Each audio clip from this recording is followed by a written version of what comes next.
والعاقبۃ للمتقین والصلاة والسلام علی سید الانبیاء والمرسلین وعلی آلہ واصحابہ اجمعین اما بعد اعوذ باللہ من الشیطان الرجیم بسم اللہ الرحمن الرحیم قل بفضل اللہ وبرحمتہ فبذلک فلیفرحوا صدق اللہ العظیم وصدق رسولہ النبی الکریم الامین ان اللہ وملائکتہ یصلون علی النبی یا ایہا الذین آمنوا صلوا علیہ وسلموا تسلیما الصلاۃ والسلام علیک یا سیدی یا رسول اللہ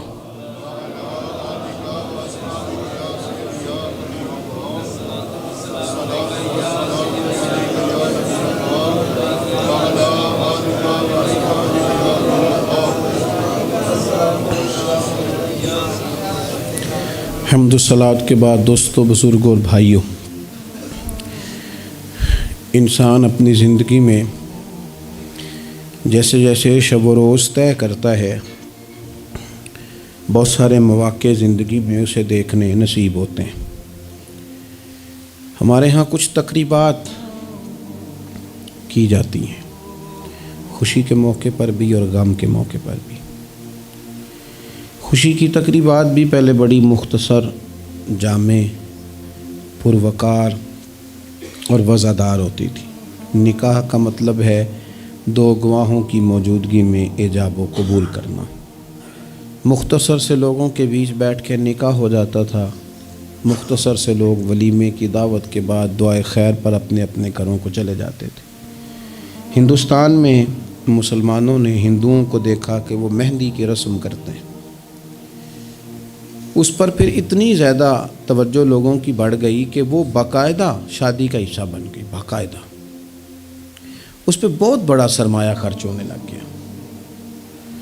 پھر اس کے ساتھ ساتھ فی نفس ہی عورت کا ہاتھوں پہ مہندی لگانا تو ناجائز نہیں، لیکن اس میں پھر ایک باقاعدہ تقریب رکھ لینا، پھر مرد عورتوں کا اکٹھے ہونا، پھر ڈھول ڈھمکا ہونا، پھر شور شرابہ ہونا، اس کی شریعت قطعاً اجازت نہیں دیتی۔ پھر یہ ہوتا تھا کہ شادی سے قبل جب رشتہ طے ہوتا تھا تو طریقہ یہ تھا کہ لڑکی اور لڑکے کا نکاح کر دیا جاتا تھا اور مناسب وقت پر رخصتی ہو جاتی تھی۔ نبی پاک صلی اللہ تعالیٰ علیہ وسلم نے حضرت سیدہ عائشہ صدیقہ رضی اللہ تعالیٰ عنہا کے ساتھ نکاح کیا اور 3 سال کے بعد رخصتی ہوئی۔ چلے بعد میں لوگوں نے اگر نکاح نہ کیا تو پھر کہا کہ نسبت طے کر دی ہے۔ یہ بڑا سونا، اچھا، صاف ستھرا فکرہ تھا۔ اب باقاعدہ اس نام کو منگنی کا نام دے دیا گیا ہے، اور ہم دوسروں کی چال چلتے چلتے اپنی وزاداری بھولتے جا رہے ہیں۔ دیکھا دیکھی نا لوگوں کی، دیکھا دیکھی۔ میرج ہال کا تصور صرف اتنا تھا کہ اب آبادیوں میں جگہ موجود نہیں ہے تو باقاعدہ ایسے ہال بنا لیے جائیں جن میں نکاح آسانی سے ہو جائے، لیکن اب تو مہنگے سے مہنگا ہال، اس میں پھر سہولیات، پھر اس میں آسانیاں، پھر کھانے کی بھرمار اور مختلف ڈشیں۔ یہ سوائے اپنے اوپر بوجھ ڈالنے کے، امیر بوجھ ڈالتے ہیں، غریبوں کو پریشان کرتے ہیں، ان کے بچے دیکھا دیکھی اس چکر میں پڑ جاتے ہیں، حالات سنگینی کا رخ اختیار کر جاتے ہیں۔ منگنی باقاعدہ میرج ہال میں ہونے لگ گئی۔ اللہ تعالیٰ معاف فرمائے تو وہاں بھی مردوں عورتوں کا اختلاط ہے باقاعدہ۔ ابھی اس کا نکاح نہیں ہوا، وہ تو غیر محرم ہے، اس کو انگوٹھی دی جاتی ہے پہنانے کے لیے، اور لڑکا لڑکی کے ہاتھ میں انگوٹھی پہنا رہا ہے۔ ناراض نہ ہونا، حاجی صاحب بھی کھڑے ہوتے ہیں، نمازی صاحب بھی کھڑے ہوتے ہیں، وہ صاحب بھی کھڑے ہوتے ہیں جو مذہبی تقریبات میں آگے آگے دکھائی دیتے ہیں، لیکن یہاں دین ہی نہیں یاد آ رہا۔ کوئی شخص کلام کرنے کو تیار ہی نہیں ہے کہ میاں یہ تو حرام ہے، حرام ہے، اشد حرام ہے۔ جب تک ان کا نکاح نہیں ہو جاتا یہ ایک دوسرے کے لیے محرم نہیں ہے، لیکن کوئی روکنے والا نہیں۔ تقریبات بڑھتی گئیں، بوجھ بڑھتا گیا، بہت بڑا سرمایہ۔ ویسے بھی مسلمان نے کوئی اس کی تو زندگی بڑی بامقصد ہے۔ یہ کس نے شوق پیدا کیا ہمارے بچوں کے اندر روز شادیوں پہ جانے کا، تیار ہو کے جانے کا؟ کس نے شوق پیدا کیا؟ بڑوں نے۔ نہ مانے بزرگ، بڑوں نے شوق پیدا کیا۔ ہم نے ابلاغ اس طرح کا کیا، او کدی کدی موقع آنا ہوں ہے، ہن اوتھے بھی نہ جائیے، ورنہ ہمارے بچوں میں شوق کبھی نہ آتا۔ ہم نے ابلاغ کیا ہے، ہم نے توجہ دلائی ہے۔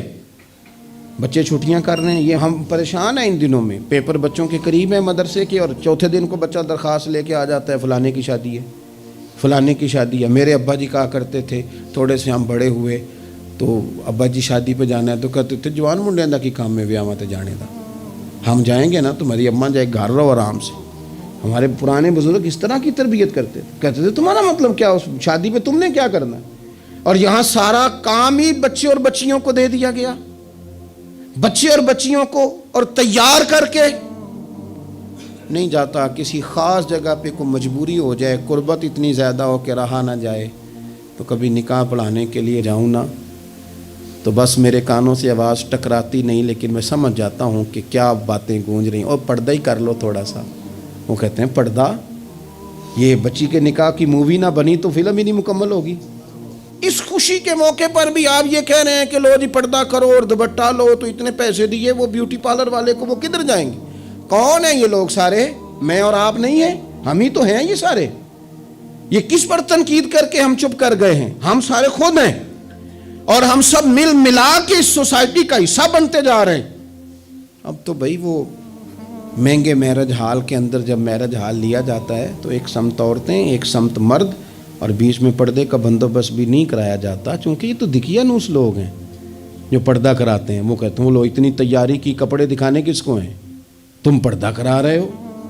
خدا سے ڈرے، مسلمان ان ابس کاموں کے لیے نہیں ہے، تو اونچے مقاصد کے لیے آیا۔ تو دیکھنا، تیری تو بڑی عظمت ہے۔ کنتم خیر امۃ اخرجت للناس تأمرون بالمعروف وتنہون عن المنکر۔ تجھے تو بھیجا تھا کہ تو دنیا میں خیر عام کرے گا، برائی کا ہاتھ تھامے گا۔ تو کہاں الجھ کے رہ گیا؟ اپنی تقریبات پر تھوڑی توجہ دیں۔ آپ شادی کی تقریبات کو فضول خرچیوں سے بچائیں۔ قرآن مجید نے کیا کہا؟ کہا کلو وشربو ولا تسرفو، کھاؤ بھی پیو بھی، فضول خرچی نہ کرو، اعتدال میں رہ کے کرو سارا کام، لیکن میانہ روی میں، اعتدال میں۔ ایک قرضہ وہ ہے جو انسان مجبور ہو کے لیتا ہے، کوئی مجبوری آ گئی، کوئی تنگ دستی آ گئی، کوئی نقصان ہو گیا، ایسے مقروض کے ساتھ تو نبی پاک صلی اللہ تعالیٰ علیہ وسلم نے نا اظہار ہمدردی فرمایا ہے۔ ایسے مقروض کو مہلت دینے کا کہا ہے جو مجبور ہو کے قرض لیتا ہے۔ حضور صلی اللہ علیہ وسلم نے فرمایا اگر تم نے کسی شخص سے قرض لینا ہے اور وہ تنگ دست ہے تو تم اسے مہلت دو۔ تم جتنے دنوں کی اسے مہلت دو گے نا، اور جتنے پیسے تم نے لینے ہوں گے اتنے ہی پیسے روز اللہ تمہیں صدقہ کرنے کا ثواب عطا فرمائے گا۔ اظہار ہمدردی کیا، اور کریم ہے نا محبوب، لاجپال ہے نا محبوب، عطائیں کرنے والے ہیں نا محبوب۔ کون دیتا ہے دینے کو منہ چاہیے، دینے والا ہے سچا ہمارا نبی، اور مانگیں گے مانگے جائیں گے، منہ مانگی پائیں گے۔ سرکار میں نہ اللہ ہے نہ حاجت اگر کی ہے۔ حضور فرماتے ہیں، ابن ماجہ میں محبوب کریم علیہ السلام کا فرمان موجود ہے، محبوب فرماتے ہیں میں مومنوں کی جانوں سے بھی زیادہ قریب ہوں۔ اگر میرا کوئی مسلمان مومن، میرا امتی فوت ہو جائے اور اس کے ذمہ قرض ہو تو مجھ سے آ کے لے لینا، میں اپنے امتی کا قرض ادا کر دوں گا۔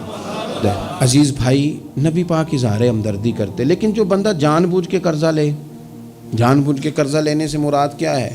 شہرت کے لیے، دکھاوے کے لیے، زیادہ خرچے کرنے کے لیے، مہنگی شادی کرنے کے لیے جو بندہ قرضہ لے، اس کے بارے میں پتہ ہے رسول کریم صلی اللہ تعالیٰ علیہ وسلم نے کیا فرمایا؟ محبوب فرمانے لگے، یہ المستدرک میں موجود ہے، ذرا لفظ دیکھیے گا حدیث کے۔ حضور فرمانے لگے میں کفر اور قرض سے اللہ کی پناہ مانگتا ہوں۔ میں کہہ چکا ہوں کہ شارحین حدیث نے لکھا یہ وہ والا قرض ہے جو بندے نے شہرت کے لیے لیا، خرچے بڑھانے کے لیے لیا، مہنگی شادی کرنے کے لیے، دکھاوے کے لیے کام کرنے کو لیا، مجبور نہیں تھا، جان بوجھ کے لیا۔ حضور فرمانے لگے میں کفر اور قرض سے اللہ کی پناہ مانگتا ہوں۔ تو صحابی نے عرض کی یا رسول اللہ آپ قرض اور کفر کو برابر کر رہے ہیں؟ ایک جگہ ذکر فرما رہے ہیں تو حضور نے فرمایا ہاں میں ایک جگہ ذکر کر رہا ہوں, میں ان دونوں کا ذکر اکٹھا کر رہا ہوں, کفر اور قرض. اتنی بڑی بات, اعتدال میں رہیں, کم سے کم قرضے, اور یہ سارا کچھ ہو سکتا ہے, کوئی مشکل کام نہیں ہے. دوسری بات, ایک تو شادی میں خرچ کم سے کم کریں تقریبات میں, اور دوسری بات یہ کہ تھوڑا سا نا پردے کا اہتمام ہو.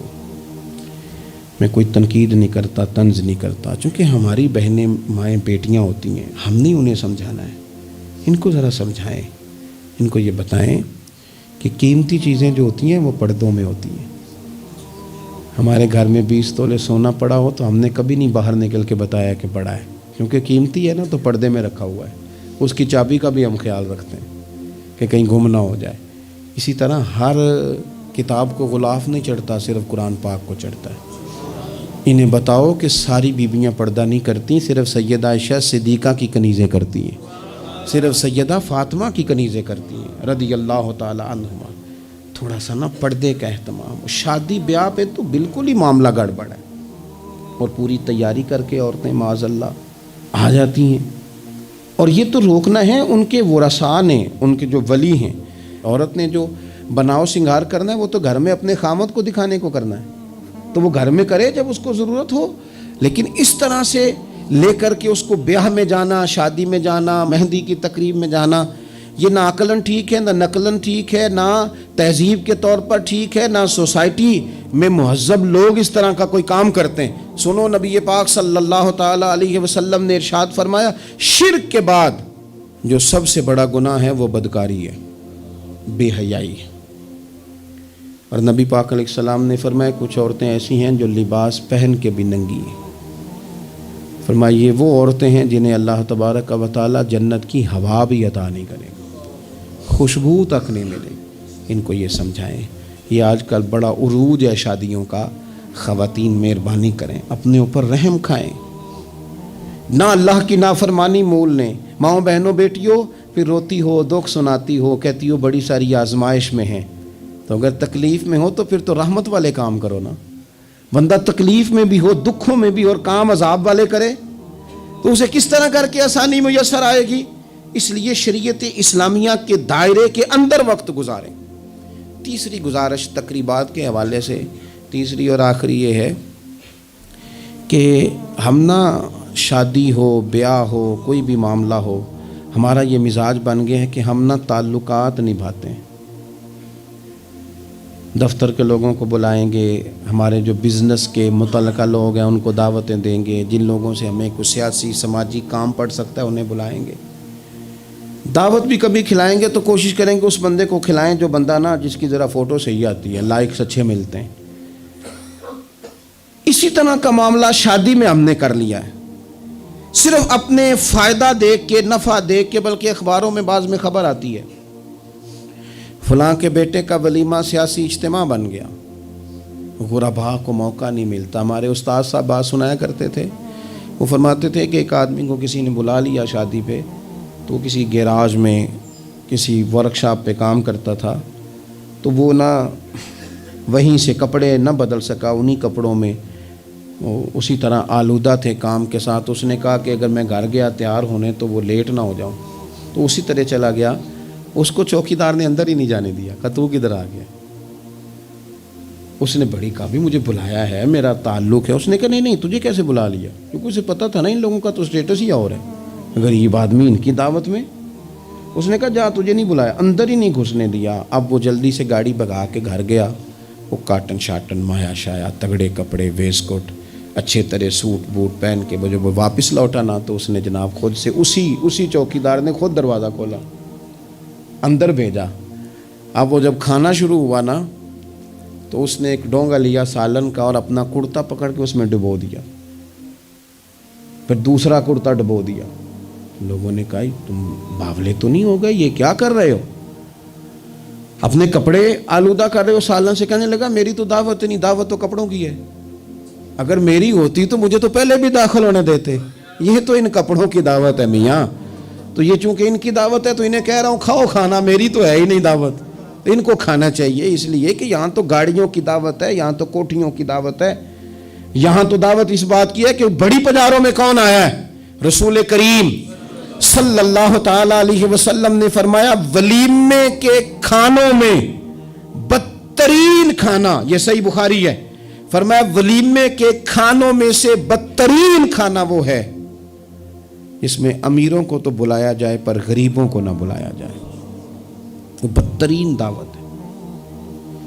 اس لیے بعض صوفیہ تو یہ فرماتے ہیں کہ کوشش کر کے نا بعض غریبوں کو منت کر کے لے آؤ اپنے ولیمے کی، اپنی تقریبات کی دعوتوں میں، تاکہ تمہارا کھانا اچھا کھانا تو بن جائے نا، تمہارا کھانا بہترین کھانا تو بن جائے نا، تمہارا کھانا اعزاز والا تو ہو جائے، کچھ تو غربا کو دعوت دے لو۔